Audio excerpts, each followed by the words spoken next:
আপনাদেরকে অপেক্ষা করেছি, তারপর আপনারা যে ভালোবাসা দিয়েছেন, আমার জন্য অপেক্ষা করেছেন, ধন্যবাদ আপনাদেরকে। আপনাদের এই ভালোবাসার জন্যই আমি ছুটে আসি। আজকে আপনাদের কাছে কিছু চাইতে এসেছি। আপনারা জানেন 12 তারিখে নির্বাচন। আমাদের এই নির্বাচনে যেটা করতে হবে আপনাদেরকে, আপনারা এই মেয়েকে, আমি আপনাদের সবসময় বলি, আপনারা আমার পরিবার, আপনারা সবসময় আমার বাবা মরহুম কর্নেল আনোয়ার আজিম, আপনারা খুবই তাকে চিনেন। আপনারা তাদের, আমার বাবা কি কাজ করেছেন রাজনীতি থেকে দেশ ও দলের জন্য কি করেছেন আপনারা সবাই জানেন। আজকে আমি পরিচিতি পেয়েছি আমার বাবার জন্য, আজকে আপনাদের এই ভালোবাসা আমার বাবার জন্য।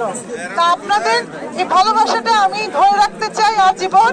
তা আপনাদের কাছে একটা অনুরোধ, আপনারা আমাকে, আপনাদের এই মেয়েকে, এই বোনকে, এই মাকে একটা সুযোগ যদি দিতে চান, তাহলে ধানের শীষকে আপনাদেরকে ভোটটা দিতে হবে এবং জয় করতে হবে। আপনারা জানেন ধানের শীষের প্রার্থী হলেন আমাদের আবু কালাম কাকা। উনি হাতকে শক্তিশালী করার জন্য আমার এই পদক্ষেপ। আজকে উনি জয়ী হবেন, সাথে জয়ী হবে সামিরা আজিম দোলাও। এই জয় আমাদের সবার। আপনারা আমার সাথে আছেন তো? মা বোনেরা হাত তুলে বলেন, ধানের শীষে ভোট দিবেন তো? আমি অনেক আশা নিয়ে আসছি আপনাদের কাছে, আমার অনেক আশা নিয়ে আসছি যে আমার মা বোনেরা আমাকে ফিরে দিবে না। আমি জানি আমার মা বোনেরা আমাদেরকে ধানের শীষকে জয়ী করবে ইনশাআল্লাহ।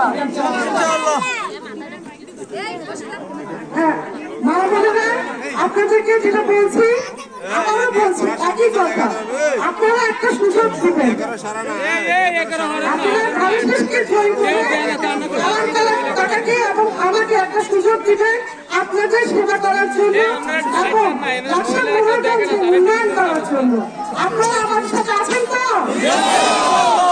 আপনাদের ভোটটা অবশ্যই ধানের শীষকে দিবেন, কারণ এই আপনাদের এই মেয়ে, এই বোন, এই মা আপনাদের কাছে অনুরোধ করছে, আপনাদের কাছে একটু চাচ্ছে যে আপনাদের একটু আমি সাহায্য করি, আপনাদের সহযোগিতা করি, দুঃখের কষ্টে আপনাদের পাশে পাবেন।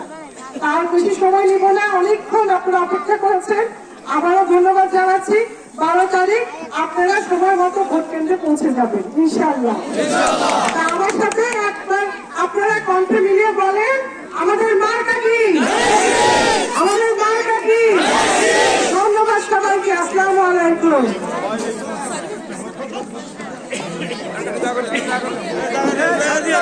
সাইডে